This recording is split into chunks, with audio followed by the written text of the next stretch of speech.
Yo, what up, guys? Shively here with a champion guide for Umbral Enchantress or Champion Spotlight. She's from the Lifesteal Faction and she's not new to raid. She's been old in the game for a long time, and you see them always with their horns. She's Void Affinity. That means she doesn't get weak hits against Force, Magic, or Spirit Affinity champions when she's placing debuffs on them. Yes, she does place an amazing debuff on them. So first off, from her design, she has a unique shield right here with a skull and two horns, and her weapons also looks amazing. This champion has an amazing design for a Lifesteal faction who usually look all fiery and ugly, but she looks amazing for her design.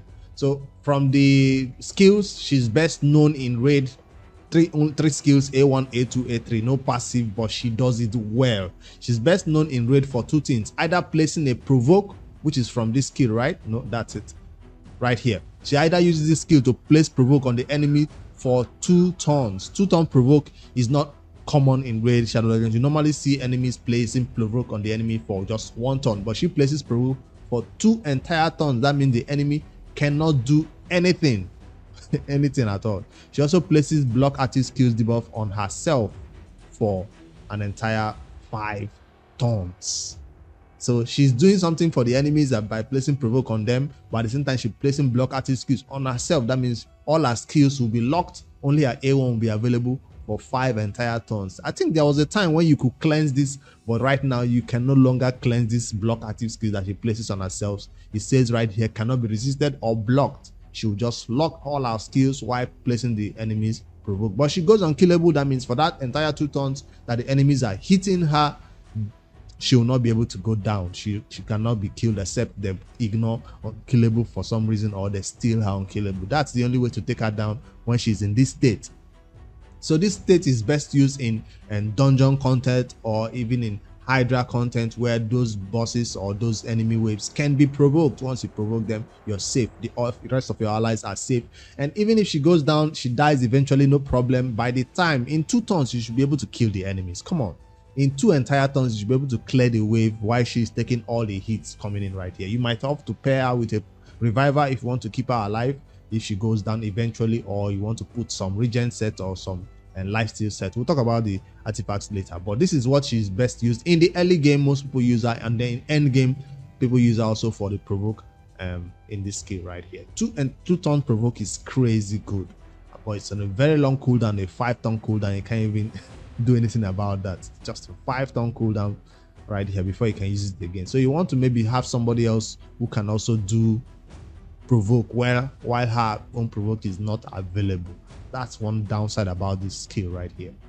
All right, now another skill right here that she places: block buff debuff for 3 turns on a 3-turn cooldown. This is not common also in raid Shadow Legends. I think the only epic we see who is doing it AoE like this, or there might be others, but the one that is most popular is Ugo, right? Ugo is on a 2-turn block buff debuff that she places on the Hydra. So this champion comes in with a 3-turn block buff debuff, and that means the entire time this champion is in your Hydra teams, especially as a Hydra, those heads who steal your buffs or spread it cannot do anything. They will always have this block buff debuff on them, so they cannot do anything in terms of stealing your buffs and spreading it. They'll not be able to buff themselves up, basically. So the Hydra is the best place that this serves the best purpose, and that's where she's being used currently in raid in 2023 and beyond, as this skill is the best. Most people even lock out the provoke because they don't like that it's on such a long turn. 5-turn cooldown is so long, they don't want to use it in the Hydra. They just want her in the Hydra for this purpose. Maybe they have somebody else who is doing provoke that is more and on a lesser turn cooldown, because if she places this provoke and then she places the block artist skills on her skills, she cannot use this also for the entire 4 or 5 turns that you're waiting for that provoke block artist skills to follow up. So this is kind of contradicting. You either will use her for the provoke, or you either use her for this block buff debuff. You have to choose. If you try to use this in battle, just know that this skill is gone. You won't be able to use it for 5 turns while your allies are falling right and center. They're stealing your buffs. So you have to be careful and know which one you're using this champion for, especially in the Hydra, where I'll show off some battles in that content to see how she works. All right, for our A1 is just damage increases based on our current her current HP decreases. Damage increases as current HP decreases. So she does more damage as her HP goes down because of that provoke that she places, and she will eventually go down to 0 HP with only a killable on her. That means she will be able to do that damage. But this champion is not built for damage. She's normally not built for damage. Maybe she can hit hard, we'll never know, because people just focus on a lot of accuracy or resist and speed on this champion. Those are the two things you need to keep these skills going, or maybe even in relentless set to make her use this skill more often, but you'll normally see her in just accuracy. So let's just head into this my champion and show how I built her and where I'm going to test her out in battle. I'll test her in 3 contents. How about that? Test her in PvP arena, test her in dungeon, and I also test her in Hydra. Let's not skip over anything because this champion is totally worth it. So fine, I've ignored that in a long time. When you have legendary options who can do similar things, you usually don't fall back on her. But if you're new to raid, build this champion. She's going to help you, especially in the Hydra, or if you're dealing with wave content in dungeons, or even in Doom Tower. She can provoke those waves for 2 entire turns, and why you revive her if she eventually goes down. So perception will be the best way to build this champion, because of accuracy is what she needs to place that provoke. Accuracy is what she needs to place that block, buff, debuff. Those are the 2 things you need on this champion. Perception. So perception and speed. If you're very early game, you always want to go with accuracy set. That's the basic set, right? So let me just speed set and accuracy. Those are the 2 ways to go. You have to hit the speed requirement so the enemies don't go before you, so you can provoke them. So especially in the arena where you're going, if go first team, she can provoke them like a what's her name now? Forgot her name, honestly. Molly Tankard. I know I was remembering Tankard.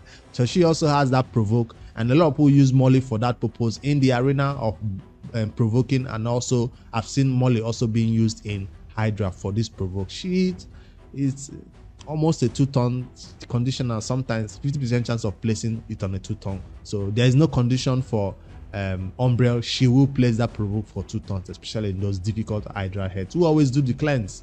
Provoke that head consistently with Umbral.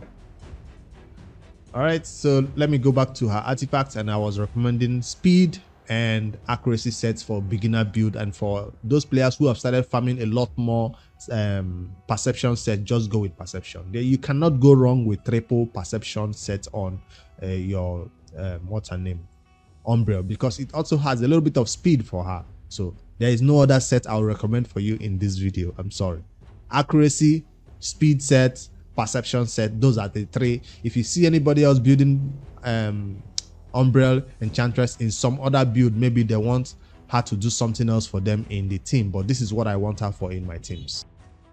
So if you're asking how much accuracy do I need on my Umbral, depends on the content you are trying to build her or beat. So for, of course, dungeons, early dungeons, dragon and all those 20-25 stage, 200 accuracy for dungeon 20, or 220, 230 for 25, and or even hard dungeons if you're still using it at that point. So that's the accuracy you need. And then for the Hydra, depends on the Hydra head or the Hydra stage you're trying to beat, right? So it will depend whether it's normal, hard, brutal, or nightmare Hydra. I currently have enough accuracy to even provoke nightmare Hydra. That's what I'm enough speed also, I think, for that content. So check out those rage stages tool to tell you. Even RSL Hopper can tell you how many accuracy and how many speed you need for those content. Those are the 2 things you need to know: how much speed you need on her to go first or go second, and then how much accuracy you need for that content you are building her for. So before I start showing you my stats, I had to explain that so people don't complain that I went too far. Yes, I went too far with my stats because she's built for nightmare Hydra. Take note of that. We'll test her in that Hydra content to see. And then what other set? You're super new to raid, you want her to survive. Now in the early game, when I've not built even nightmare Hydra was not available, then I had this champion built in our good old lifesteal set. It wasn't because she was being used in clan boss, no. It was because she was being used in faction wars. For faction wars, this is the best set for her because she needs to survive. You know, you have the first wave and then the second wave before the boss.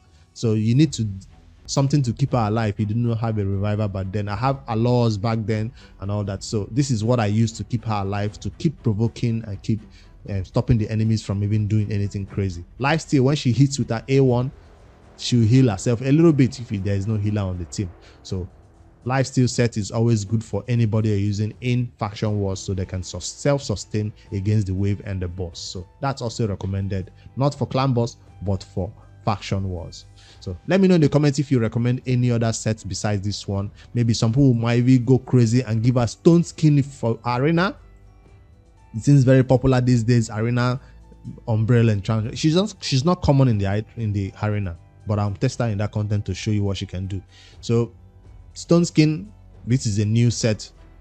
Back then when she was popular, this set wasn't around, so we all accepted accuracy and speed. But now this set could help her stay alive and survive that first hit from the enemy and then provoke all of them for the entire 2 turns. So that can be something that a go second arena team might be looking forward to doing, or even a go first team. If you don't go first, you can keep this stone skin on her. And the enemies, of course, you have to strip some buffs from them if they can block it, or high accuracy Umbral can always provoke the enemies if they don't have any block debuff buff on them.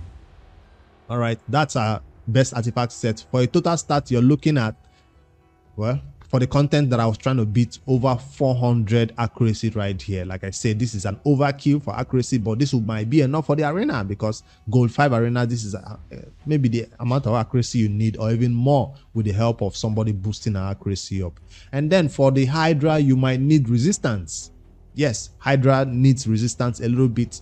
So that's something that you might want to look into. I didn't want to add resistance because I went for crit rate of 100%. Now, if I go crit rate of 30%, 20%, I might put that number into resistance. I don't know why I decided to go crit rate, because I had 5k defense and I wanted a little bit of damage for this amount of defense that I had on her. Even crit damage is not high, but at least 5k defense is high, right? Yes, this champion's damage is based on defense. HP, I was aiming for about 50k HP, so she's not squishy at all. With a 5k defense and almost 50k HP, this champion is not squishy and easy to kill, even with that provoke and calling all that damage to herself. So resistance and accuracy important for Hydra.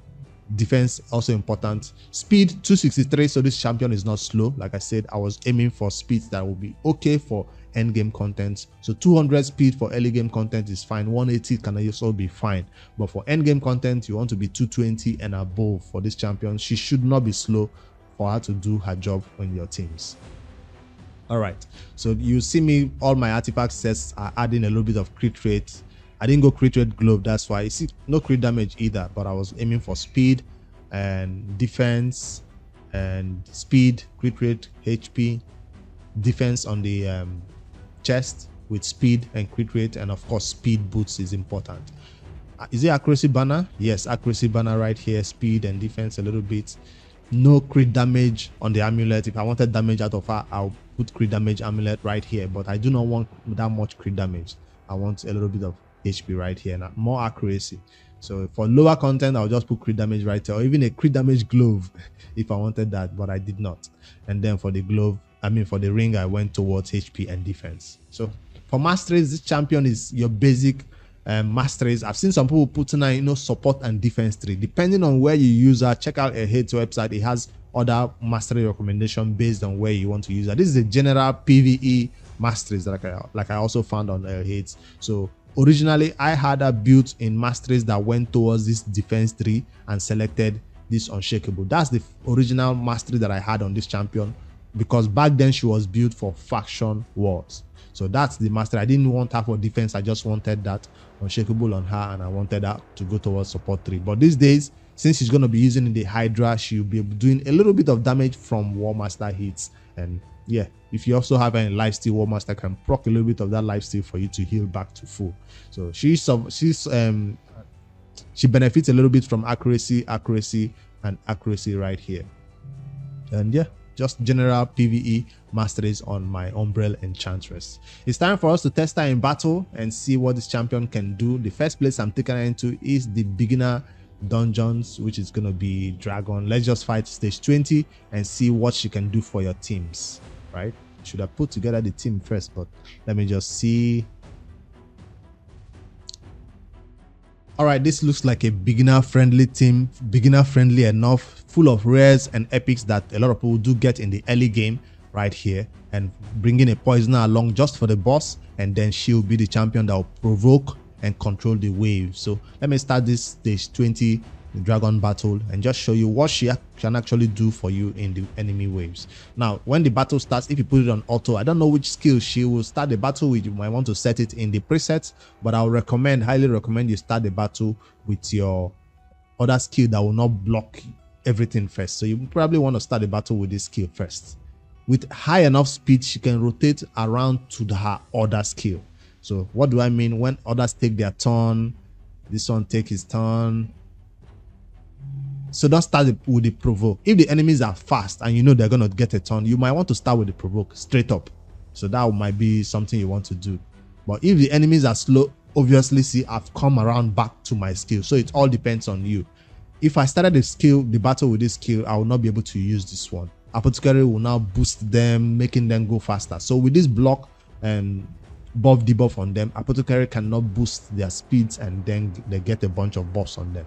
So that's why I wanted to start the battle with that A2 skill. Now, provoked.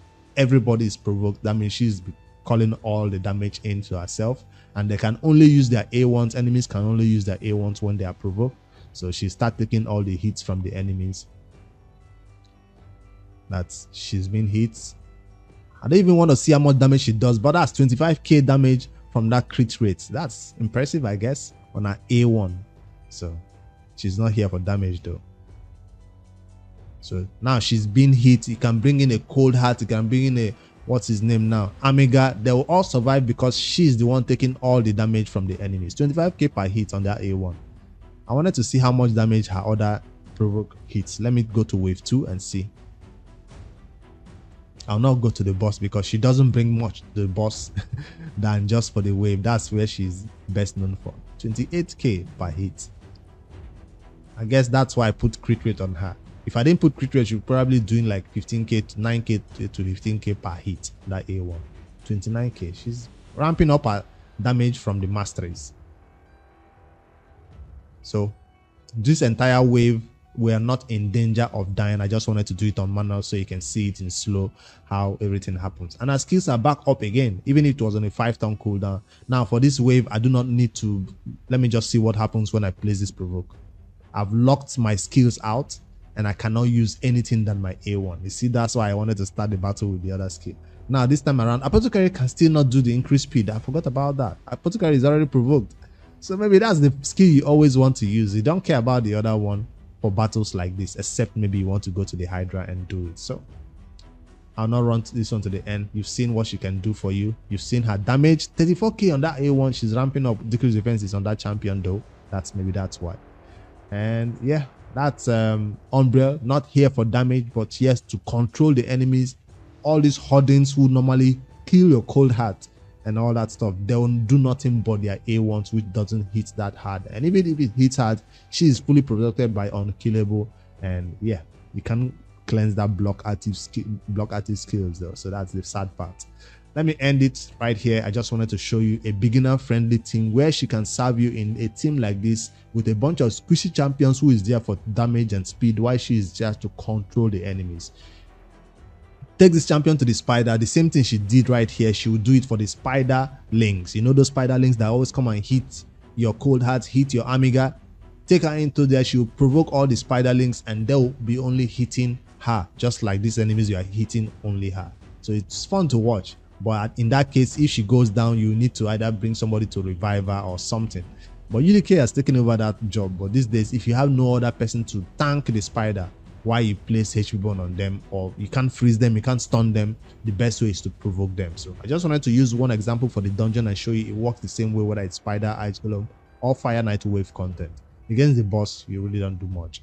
Now, arena, before we move over to the Hydra battle, arena, this champion is best used for a go first team. You might want to go a go second team. Like I said, that will require stone skin or something to make her not go down. So I put together this team, and in this case, she will replace my champion that puts their skills on cooldown. Right, this is a control champion and just neutralizes the enemy. So she is the champion who is going to be doing that job, just like I show you a Molly tankard can do that job. Increase accuracy if they have a high resistance champion or something like that. So let me just go and see. Hopefully I go first and This is a sample team. You go first, you boost your accuracy or your speed again, and then you provoke them. When you provoke them, they can only use their A1s, and you can slowly take them down one by one. Even with a single target nuker, you can get it done. So that's an example of a team where she can work. Yes, this champion is very viable in the arena in this day. Gold 4, gold 5, maybe in platinum you'll never see her being used though. Maybe by a few champions, a few people who know her value. So what do you start this battle with? Of course, provoke. You don't want to get them any opportunity of doing anything. You want to start the battle with the provoke, which is this one, right? Yes. Everybody's provoked. With enough accuracy, they have no chance right now. If yes, you can buff yourself and all that, I don't care. They'll only use their A1s. Let me not kill them first. Let me allow that Thunder hit me hard. Let me see what will happen. Don't want to nuke them first. But normally, once you're provoking them, it's time to start taking them out one by one. She survived the hit. I'll let Thunder take another hit at me. I want to go to 0 HP with my unkillable keeping me alive. Let me allow that Thunder get ideas. They're still provoked. Okay, Abita is out of provoke right now because she's fast, but everybody else is still very, very much provoked. Come on, hit me. Thunder. Provoking a Thunder for 2 entire turns, it means she's basically in this team for nothing. She's just using her A1s. Okay, now my unkillable is off. I didn't notice that. My unkillable is off. For 2 entire turns, she stayed alive. And yeah, Thunder was slower than her, that's why. So maybe if you want to make her be a provoke champion, it's not good to make her go fast. Else that unkillable falls off fast. But that's how you use her in content like this. Provoke the enemies and go out to nuke them. I was using just my A1s. That's why they got around to their second turn. So whether you're using it in 3v3 arena as a go first team while somebody else in the leader slot with Kaima or something, it depends. But that's what her role in your team, to provoke the enemies, and provoke is still a way of controlling the enemies. Now for the last piece of content I want to showcase this champion in, not the Doom Tower, but the Hydra clan boss. And I'll test her in hard Hydra or even brutal. I already spot my brutal key. Let me test her in hard content. And using my hard team, this is my hard team, and who does she replace in this team? Obviously it's going to be my other provoke champion. But when I was saying if you place provoke on the Hydra heads, she'll not be able to do that provoke for 4 or 5 turns, right? So it's not necessary that you bring only her as a provoker. So I'll leave this provoker right here and replace her with Ugo. Yes, so in case you do not have an Ugo, she's served the same role as an Ugo, just doesn't have that revive, right? So doesn't have the cleanse either, but you be here for that block active and block debuff, block buff debuff. First of all, that's our first priority on this Hydra team. I don't even know which Hydra rotation whether I will have that head that needs to be provoked, but between she and this other champion, I feel like they will be able to provoke the head. This is the head right here. I forgot his name. Head of Decay. He always do that cleanse of the enemies. If you do not provoke him, it's gonna be a battle to deal with him. So I can always start the battle with his own provoke. So now that I have him provoke, this is just a 1-turn provoke. You see why she's kind of good for a 2-turn provoke instead. And let me see what she will start the battle. Since they are already provoked, or the head that needs to be provoked already has it, she will start the battle with this one. So this head that wants to steal my buffs, what's his face? Head of Mischief. He wants to steal my buff, probably. Yes, he will not be able to steal any buff right here. So that's the whole thing. So once her skills are not on lockdown, cooldown right now, or they are not locked, right? So when this provoke falls off that this other champion plays, she can now go in there and also do her own provoke. It depends though. If you don't want her using provoke at all, you can lock it out. You can just use one person doing the provoke while she stays true to this skill to make sure that no of these bosses get any buff on themselves. So that's something you could do for her. See, he tried to steal it and he could not. He tried though. He really tried. But that's why she's in the team right here. And that's how the Hydra run will go. Put it on auto, walk away. I did not lock out that provoke. She probably use it right now. She used it. So if you lock it out, she will not use it. She will just rely on blocking that head from getting any buffs on himself from stealing. Right now, her skills are locked out for 5 entire turns, and that is not what you want from her. So I don't know, what do you think in the Hydra? Is she here for provoke, or is she here to block buff debuff. How do you build her? How do you use her? So 5 turns, this head will steal buffs. Except everybody is in high resist, then this head cannot steal buff. Then you just use her for the provoke. So I'll end it. I'll not play the run all the way to the end, but this is her role in the Hydra team, to make sure that this head not just steal buff and this head does not provoke you unnecessarily. So let me know how you guys use that. I hope this guide for Umbral Enchantress was detailed enough. I showed you how to use her, how to build her, and she's a straightforward champion to use. And I still intend to use her in Hydra content or some other faction war. She's still in my faction war teams. And if you people are having somebody else to do Provoke, yes, Provoke is still a viable way of controlling enemies. One of the easier way of controlling enemies than stun. Stun is not always 100%, and epics who have stun are not that many, right? They don't have it on like an AoE stun, but an epic who have this AoE Provoke is amazing to use in content like I just showed you guys.